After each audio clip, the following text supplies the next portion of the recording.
Hola, buenas tardes. Mi nombre es Luis Alejandro Vargas y el día de hoy vengo a exponerles sobre los tratamientos térmicos. Mi grupo es de una sola persona porque no alcancé a tomar grupo, entonces voy a exponerles yo solo.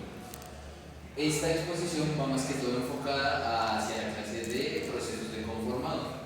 Veremos particularmente los tratamientos térmicos en el vidrio, ya que también se pueden aplicar a metales, pero no lo veremos en esta parte.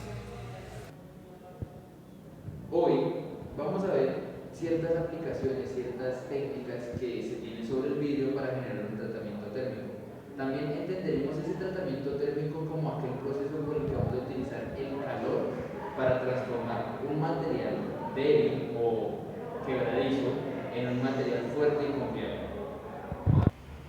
El tratamiento térmico se entenderá como aquel tratamiento que se le dan a las piezas o partes de vidrio que utiliza un calentamiento y un enfriamiento controlado para poder transformar sus propiedades mecánicas.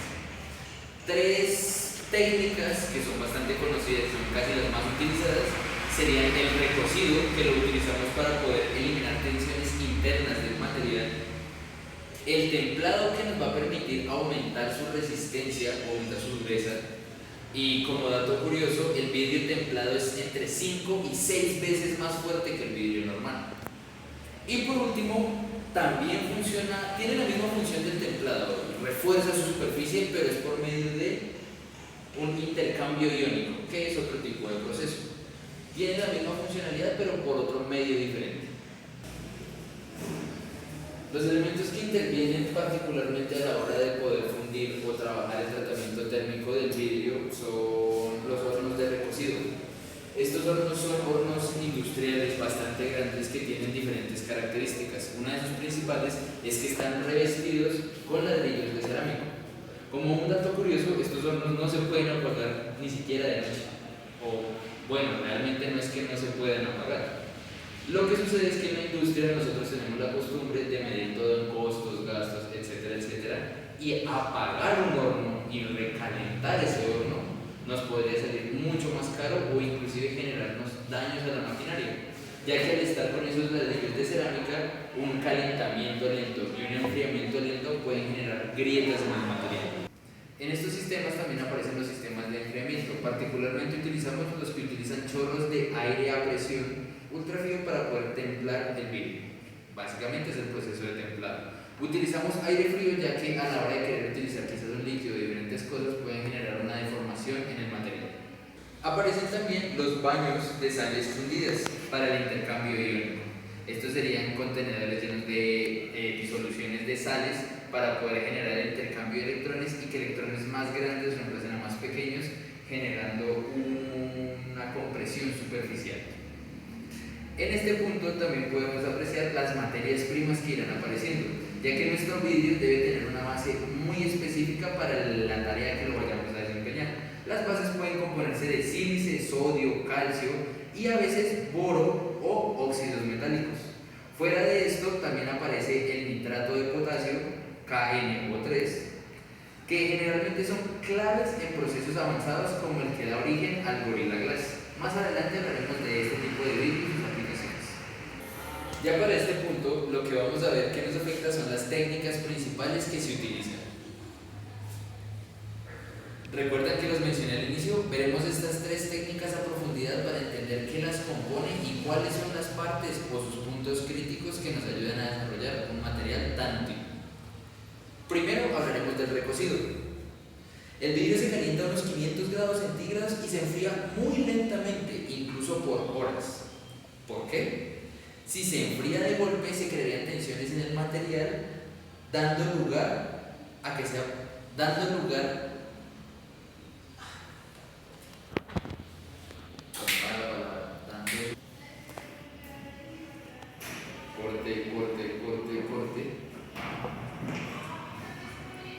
Hablaremos de las tres técnicas. Iniciaremos con el recocido. En el recocido, el vidrio se calienta a unos 500 grados centígrados y se enfría muy lentamente, incluso por horas o días. El porqué de esta situación es algo muy curioso. Si se enfría de golpe, se crearían tensiones internas que lo hacen propenso a romperse con pequeños impactos, lo que tal vez conoceríamos como burbujas o puntos de esfuerzo. Un vidrio de 10 milímetros necesita hasta 4 veces más tiempo de recocido que uno de 5 milímetros. Esto se debe al grosor y a cómo se distribuye el calor. En segundo lugar tenemos al templado. En el templado el vidrio se lleva unos 620 grados centígrados y se enfría rápidamente con aire. Esto hace que las superficies queden en compresión y el núcleo en tensión. Si se rompe, se fragmenta en trocitos pequeños y redondeados en un filo peligroso. Esta gran utilidad o esta gran predicción de daño es para protegernos a nosotros los usuarios, ya que la mayor utilización de este vidrio templado la podemos encontrar en mamparas de baño, fachadas de edificios, puertas de vidrio, mesas de vidrio, etcétera, etcétera. Nos damos cuenta que al ser objetos que tenemos tan a la mano y con posibles riesgos, si se fragmentaran y se rompieran como un vidrio natural, generaría daños horribles a nuestra persona, a nuestra integridad.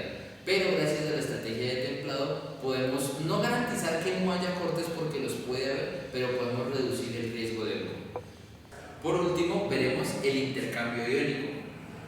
Este se da cuando se sumerge el vidrio en sales de potasio a unos 400 grados centígrados. Los iones de potasio, que son más grandes que los de sodio, se infiltran y generan una compresión superficial.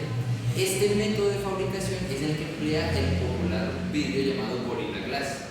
Para los que no sepan, Gorilla Glass es un vidrio protector para nuestros aparatos o dispositivos táctiles, el cual tiene una resistencia a los rayones y a los golpes sumamente alta. A veces es hasta absurdo ver esa resistencia. Vemos los videos de internet donde le dan. Ese vidrio tiene esa característica por ese intercambio iónico, se vuelve muy resistente. Pero pues también al tener un método de fabricación tan complejo puede llegar a ser un poco más costoso. Ya para concluir, me gustaría darles ciertos datos técnicos relevantes que a mi apreciación de la investigación que se hizo y la información que se nos entregó, a mí me parecieron como los más interesantes. Las temperaturas claves que aparecen en todo este proceso, por ejemplo la fusión del vidrio que se da a 1500 a 1600 grados centígrados, casi el doble de la lava volcánica. Esto es un calor sumamente extenso, el cual nos da a entender que el proceso de fabricación y todo lo que debemos hacer tiene ciertas cargas energéticas. El templado, que es alrededor de 620 grados centígrados, ver cómo desciende tanto la temperatura, pero pues aún así es un calor inmenso y ni siquiera está listo el proceso. El recocido me parece la técnica más suave, me parece interesante, ya que ronda entre los 500 y 550 grados centígrados, y el intercambio iónico, que sería el que menor energía tendría de requerimiento, que su temperatura es a los 400 grados centígrados en sales fundidas. Las velocidades en el templado, el enfriamiento, llegan a ser hasta de 100 grados centígrados por segundo. Esto a mí me llamó bastante la atención porque me hace pensar a la hora pues, de la industria en el cómo considerar esas pérdidas de energía. Toda esa energía que se va gastando, que se va perdiendo, me genera como, no sé, me pone a pensar en cómo poder tratar esto en la industria. Una planta de vidrio Flow puede producir hasta 6.000 toneladas por semana. Y pues ya como un dato curioso, el vidrio templado puede resistir el impacto de una pelota de béisbol a 120 km por hora. El mismo impacto rompería un vidrio si se tratara solo a 30 km por hora. Vemos cómo solo ese proceso de temple genera un avance tan grande en las propiedades mecánicas de este elemento. Literalmente estamos viendo cómo este tratamiento térmico, siendo el mismo vidrio, nos puede traspasar de un vaso de vidrio en la cocina a el parabrisas de nuestro vehículo. Para concluir esta exposición, me gustaría resaltar que, en resumen, el tratamiento térmico del vidrio es un equilibrio entre la ciencia y la precisión.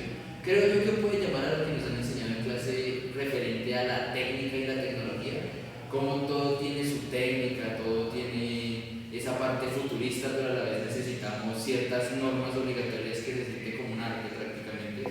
Es algo sin duda muy de pensar. Y la próxima vez que miren por una ventana o en un celular, recuerden que hay un proceso detrás de todo lo que están utilizando. Muchas gracias.